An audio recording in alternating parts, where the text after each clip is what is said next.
It's my privilege to talk a little bit about one of the three ECR candidates this year for the Sakharov Prize. Sakharov Prize is an extremely prestigious, internationally recognized prize for individuals who have basically suffered in the defense of human rights and democracy.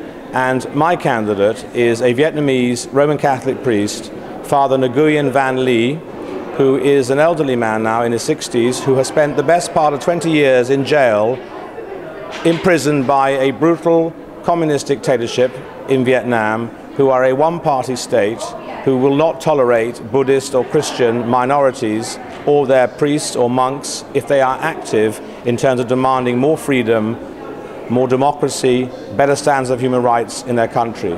Father Ly, in my view, is a beacon in terms of a man who's dedicated his life to the support of his parishioners, but also politically. He's a political priest.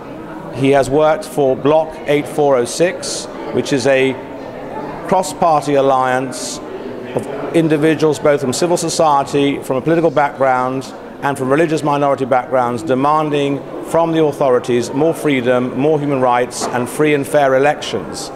And so I think it's very important that this Parliament, for the first time, looks at Vietnam as an example of a country where there is massive repression of fundamental civil rights.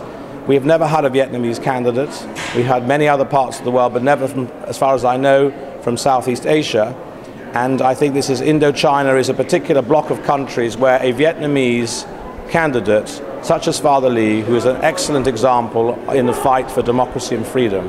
And so I'd like to read out a statement that he has made about his role and the way he sees himself as a champion of the ordinary people's rights in Vietnam. Father Nguyen Van Ly summarized his work in support of human rights and dignity in a statement that he made as follows: "A civilized society should never allow any government, whatever its ideology or political principles, to derogate from universal human rights and isolate its own people behind an iron curtain on the grounds of non-interference in the internal state affairs of another country."